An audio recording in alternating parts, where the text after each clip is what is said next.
Kompolnas menemukan bekas tembakan di rumah dinas Kapolres Solok Selatan usai mengecek TKP kasus polisi tembak polisi di Mapolres Solok Selatan.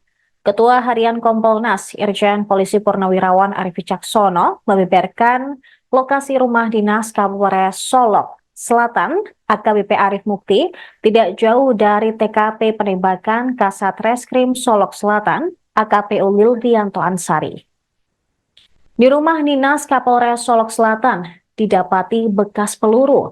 Ada juga di kaca depan, jendela kamar hingga tempat tidur. Beruntung AKBP Arif Mukti selamat karena ajudannya bergerak cepat untuk mengamankan dirinya. Sang ajudan saat itu sigap membawa Kapolres berlindung di ruang tengah rumah dinas. Oleh sebab itu, tersangka AKP Dadang Iskandar diduga juga berniat menembaki Kapolres Solok Selatan dari jarak dekat, sama seperti yang ia lakukan terhadap AKP Ulil yang membuat korban tewas karena menderita luka tembak di bagian wajah. Namun hingga saat ini belum terungkap motif tersangka AKP Dadang Iskandar berniat menembaki Kapolres Solok Selatan. Apakah ini juga akan berkaitan dengan diduga membackingi tambang ilegal galian C di daerah tersebut? Saya suka jalan kaki ya, begitu dari lokasi penangkapan saya agak turun dikit, masih dulu di lokasi Mapolres, nggak terlalu jauh, kalau berapa meternya dia turun ke bawah, terus ke kiri, turun itu di depan tuh ada rumah dinasnya Kasat almarhum sama Kabakop. Saya ke kiri, nah di sini udah rumah Kapolres, kurang lebih ya antara 100 meter kalau ditanya meter. Ada apa yang melumpuhkan dari petugas lain nggak Pak ketika terjadi itu terkait ada penembakan? Yang bersangkutan cepat menghilang. Nah, ada anggota yang datang, anggota Polres, tapi dikasih tembakan. Oh, digertak tembakan lagi Pak? Iya, tembakan. Apa yang mengerai Pak?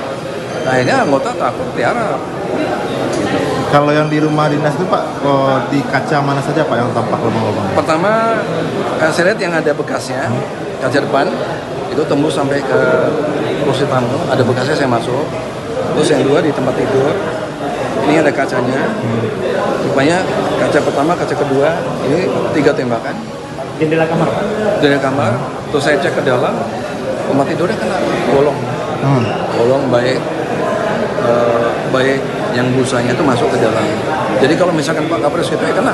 Untungnya sih ajudannya cepat mengamankan ke ruang tengah. Di mana berlindung Kapolres waktu itu Pak, waktu ditembak oleh Ajudannya membawa Kapolres ke ruang tengah, agak ke belakang. Selatan antara 00.30 dan seterusnya. Jadi diawali dari kantor Mapolres Solok Selatan. Yang lainnya masih di dalam di kantor piket. Terus Pak Kasat kan mau keluar mengambil HP. Tapi rupanya setelah saya lihat rupanya rumah Kasat almarhum dengan Kabakop itu berdampingan, ya kan? Jadi dengan tindakan hukum yang sudah dilakukan oleh Pak Kasat ini, dia merasa nggak nyaman mendatangi, diajak ngomong. Pas beliau mengambil HP keluar dari ruangan, di situ dieksekusi. Jarak dekat itu peluru nembus ke kepala, 2 nembus ke mobil, nembus ke tembok. Yang satu rekoset masuk ke parit, yang satu masuk ke dalam. Dan ini sudah dikumpulkan semua oleh olah TKP oleh Inavis. Rupanya begitu Pak Kapolres dengan ajudan ini dengar ada tembakan, suara tembakan 2 kali itu, sama ajudan terus dibawa masuk ke ruang tengah. Kalau enggak ya kena itu. Begini, saya memberikan saran ke depan itu harus dicek lagi. Orang memegang senjata api itu kan banyak persyaratan, ya kan? Itu yang utama. Jadi persyaratan itu tuh banyak seperti kesehatan. Download Tribun X sekarang, menghadirkan lokal menjadi Indonesia.